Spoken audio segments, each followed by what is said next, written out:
I love giving tours of this basilica, whether to classes of students, to faculty and staff, to first-time visitors to the university, and occasionally even to movie stars like Martin Sheen. One thing that strikes visitors immediately upon entering this basilica is the beautiful gold sacrament tower, which is just behind me, so called because it is here that the Blessed Sacrament is reserved. While on a trip to his native France, Father Edward Sorin, the founder of Notre Dame, saw a beautiful sacrament tower in a church in the city of Beauvais. Now, at the same time, Father Sorin was having this church built here on campus. When he saw that sacrament tower in that church in Beauvais, Father Sorin immediately thought how fitting it would be to have a similar tower in this church. So he hired artists to draw in detail the altar and the tower. He then gave their drawings to carpenters in Paris, who built a similar altar and tower. They were then shipped here to Notre Dame. And so, voila. The inspiration for the design of this sacrament tower was taken from the 21st chapter of the book of Revelation. In fact, from today's second reading. It presents a vision St. John the Apostle had of the holy city of Jerusalem. He says that the city had a massive high wall with 12 gates where 12 angels were stationed, and on which names were inscribed, the names of the 12 tribes of the Israelites. There were gates facing east, north, south, and west. The wall of the city had 12 courses of stones as its foundation, on which were inscribed the 12 names of the apostles of the Lamb. And so it is with this sacrament tower, 12-sided with 12 angels. The 12 names of the tribes of Israel and of the 12 apostles around the base of the tower, and at the top, the Lamb who was slain. The Lamb, the light of the heavenly Jerusalem. This tower, I'm sure you would agree, is a truly stunningly beautiful image or reflection of the heavenly Jerusalem as described for us in the 21st chapter of the book of Revelation. This book, but especially today's passage, invites us to think about heaven, to think of what is above, as St. Paul urges the Colossians.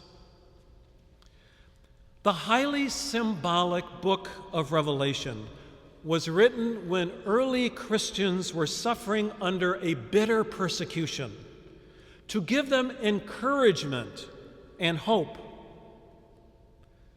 The heavenly city is described as coming down out of the heavens from God.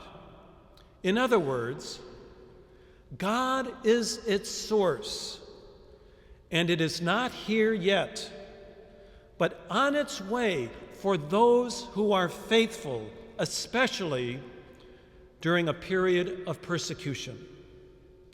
In this vision of heaven, we see 12 gates, open in all 4 directions. They indicate that God's kingdom is open to all people. The dimensions of the city, which St. John discusses a bit later in the 21st chapter of the book of Revelation, the dimensions of the city are large beyond imagining. In fact, about half the size of the United States. Now that's some city. The size symbolizes the multitude of people that will fill God's kingdom. In this city, the indwelling of God will be so complete, St. John says, that there will be no need for a temple, a special meeting place for God and his people. And finally, the glory of God, the light of the Lamb, will be so encompassing that all other sources of light will vanish in its brilliance. You know, in our common way of thinking, we oftentimes picture God deciding on who is to be admitted to this city and who isn't. In reality, however, it is not God who decides who gets into heaven and who doesn't. That decision is made by each one of us. Jesus tells us today in our gospel that those who love me will keep my words, and my Father will love them, and we will come to them and make our dwelling with them. Having God in us, dwelling in us, living in us, animating us with his grace, loving us with his infinite love, uniting us with one another through his Spirit. These form our entree to the glory of heaven. Instead of worrying whether we will be in or out, our focus should be on whether and to what extent we are letting God in, making time for him in prayer, serving him by extending his kingdom of justice, peace, and love, by caring for him as he comes to us, especially in the poor and in those who suffer. Those decisions are made by each one of us. And this is what today's gospel teaches.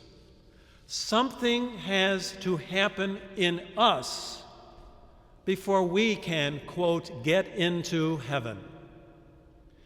Heaven first has to get into us.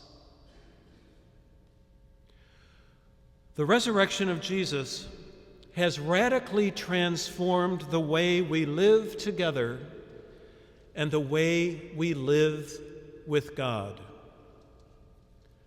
Such is a foretaste of heaven, if we choose to live in the power of Jesus' resurrection.